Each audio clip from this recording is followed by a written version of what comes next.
I had been up all night. The baby was sick again, probably pneumonia this time, and I blamed Jennifer and her goddamn cigarettes. I admit that I smoke, but never around the baby, and outside if I can help it. But Jennifer always has a butt hanging out of her mouth. And there she is, blowing big clouds of smoke right into Sammy's little round face. So here I am at 3 o'clock in the morning with 2 hours left before it's time to get up and go to work. I'm so tired. And I feel just like screaming at Jennifer as soon as she walked in from her shift at the hospital. I had sat there on the couch rocking poor little Sammy and watching the new episode of Bewitched where they finally had a baby. I bet Samantha Stevens never blows smoke in little Tabitha's face. That was when I felt the weird pimple on the back of my neck start to itch. It had been there for a couple of days right at the hairline, but now it was just driving me crazy. As I reached back and I felt it, I grimaced with the realization that it had become infected and swelled into a huge knotted boil. It was now, after finally laying Sammy down, that I began to mess with it, and to my horror, it burst, became a seemingly never-ending gusher of pus and blood. I crept into the bathroom and I got a roll of toilet paper and I began to attempt the absorption of some of the noxious soup. And I looked at the huge white circle of the clock on the wall and felt my frustration grow. I was not going to get any sleep tonight. Jennifer walked in right as the hands of the clock settled on 5. She didn't say a word as she stomped into the kitchen with that pensive, irritated look she always had. She tossed her coat and bag over the back of the kitchen chair and came back into the front room, standing between me and the television in her pea green nurse's scrubs. "Are you going to get ready for work?" she said, with an angry, questioning tone. "I am ready. I never got unready from yesterday," I said through clenched teeth. "Sammy's sick again. He may have to go to the hospital." "Sick again? With his lungs?" "Yeah.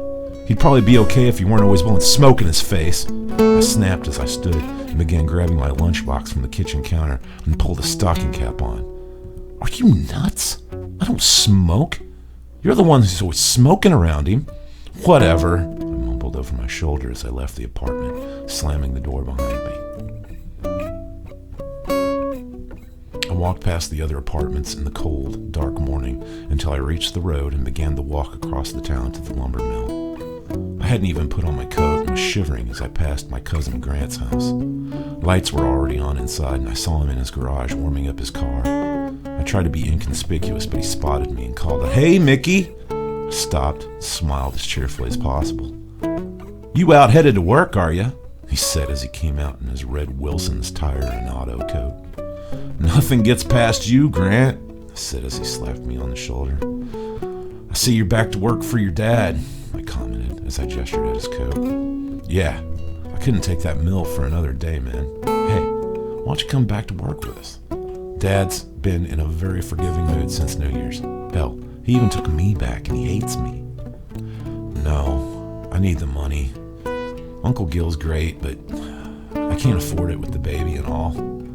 With all those hours, and with your mom being sick and all, how long since you've been over there to see her? Look, I'm running late already. I'll talk to you later." It was just as I was saying the last words that I felt a sudden wave of nausea as I walked away. A moment later, the world was a-spinning as I crashed to the road with a wet thump. "Mickey, are you all right?" Grant said as he knelt beside me, his bald head shining with nervous sweat. "You're a mess, man. How long has it been since you had a good night's sleep?" I pulled myself up with his help and brushed off the gravel from my pants. "Too long," I answered as I began to walk away. "Come on, Mickey. We missed you at the family reunion," he called to me as I picked up my pace. I suddenly stood in the middle of the street, staring off at the northeastern sky of the buildings of the town. Clouds of the darkest iron gray were rolling in at a speed that was incredible and unnatural. "You're never going to make it through that storm, Mickey." I knew he was right. There were snowflakes falling around me, and I knew that they were but sentinels of the blizzard that was being carried in the mass of those giant, monstrous clouds. I thought of Jennifer back at the apartment alone with the baby, and I knew I couldn't risk them being snowed in alone. I'd have to call in from home. I began running towards the railroad tracks by the grain refinery behind Grant's house, which would take me directly to the apartment building. You gonna run all the way back, Mickey? He chided as I sprinted. Good luck with all those cigarettes you smoke. He was laughing now, his voice carried cruel and angry by the wind. Hey, your mom is dying, Mickey. How about you run away from that? I ignored the biting comment and concentrated on my run. I took deep breaths of freezing air as I felt the storm building around me. I could run all the way home. It wasn't that far. As I saw the apartment building, I dashed across the yard and into the front of the building. Here our landlady, Miss Crawbin, kept a little day room with card tables and a TV where the elderly members of the building could gather to play cards and drink coffee during the day. I could cross the room and exit through the far door to come out right in front of our apartment. As I was making my way through, I was stopped by a small, firm hand grabbing my arm, and there was Miss Crawbin, standing in her flower print dress and white apron. Hey there, Buster, she said with a smile, revealing the faded yellow remains of a few select teeth. Shouldn't you be at work? This was all I needed, an interrogation from my nosy landlady. There's a storm coming, and I didn't want Jennifer to be stuck alone with the baby, I explained, edging my way towards the door. Oh, don't tell me little Sammy's sick again. She shook her head with disapproval, and guilt swept over me like a wave of darkness. I nodded that he was and pulled away from her grasp. You kids gotta learn that a baby is delicate, she chastised with a bony, waving finger. What about your mother? How's she doing? She's fine, but I really have to. Why don't you have her come live in the apartments? I got an extra room, and then she'd be close, and I could keep an eye on her. She won't leave the house, Miss Crawbin. She's lived there for too long. Hey, I really gotta go. Go then. But you talk to your mom, Mickey. I will, I promise, I answered as I dashed to the door and closed it behind me.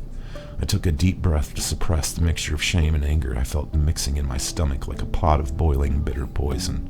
I walked down the row of doors until I got to our apartment and quickly glanced at the large number, 113, which marked it as ours. I took the keys from my pocket and unlocked it before entering. Jennifer had somehow managed to reorganize the entire apartment in the half hour since I had left. The couch was moved to the far wall, and the TV moved to the center of the room by the coffee table. Jennifer was sitting on the couch in blue jean shorts and a tank top beside her sometimes babysitter, Penny Bishop, a teenager who lived in one of the other apartments. Penny had a black stocking cap on and matching scarf over her white t-shirt and slacks.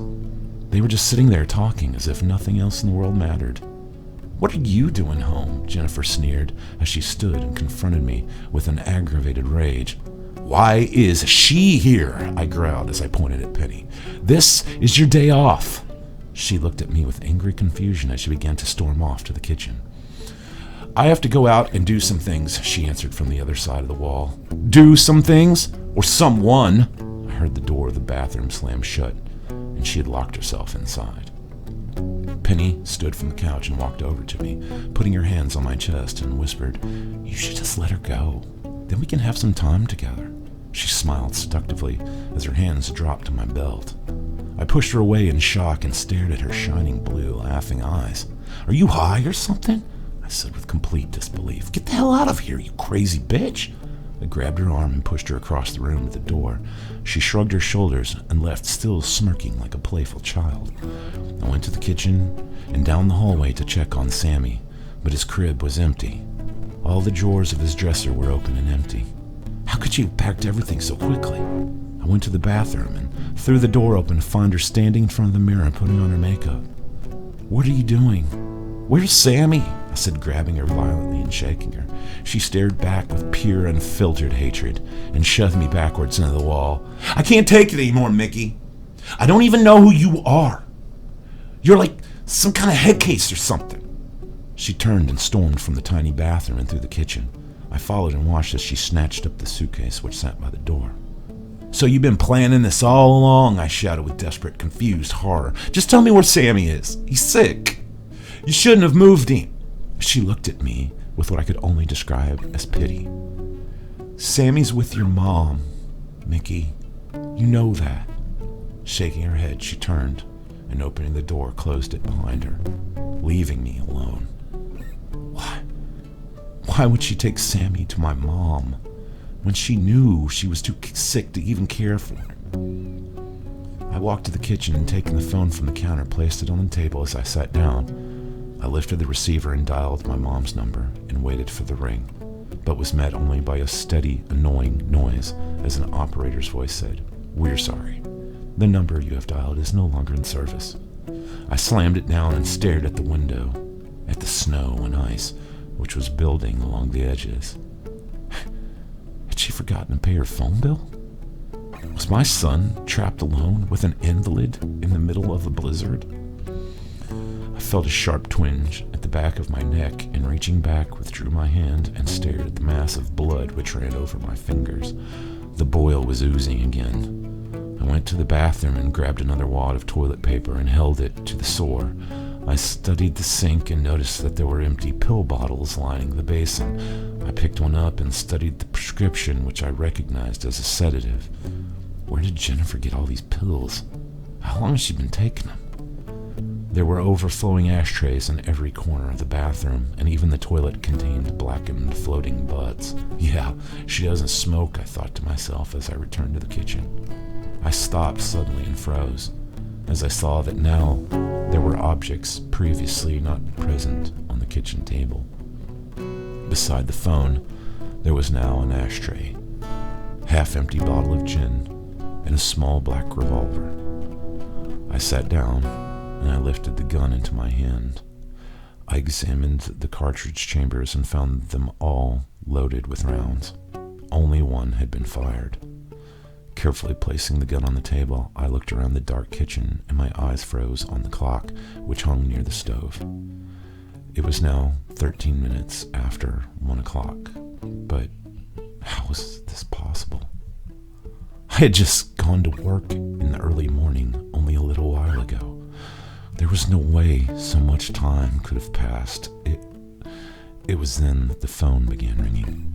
I stared at it with growing apprehension as I slowly lifted it to my ear. "Hello?" I said, with a quivering, fearful tremble. "Hey, honey, it's me, Jen. I just called to say I'm going to have to stay and work another shift at the hospital. We've had all kinds of call-ins because of the storm and all. How's my baby doing? Are you keeping him warm?" Yeah, Jen, I answered as the tears began falling down my cheeks.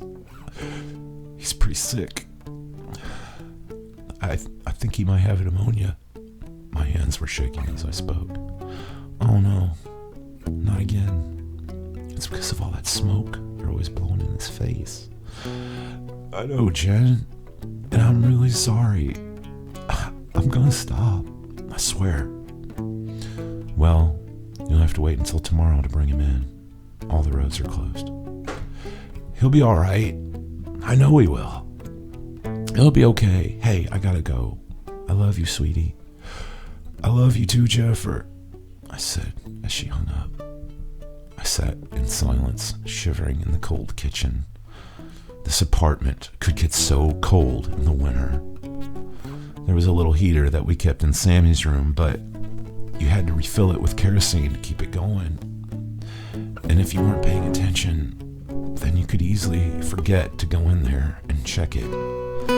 It would be so easy if there was a girl distracting you. A girl that came over from a nearby apartment to stay while your wife was working an extra shift. I withdrew the now soaked lump of toilet paper from my hand and stared at the bloody mass. It wasn't pus and blood, as I had originally thought. It was something else.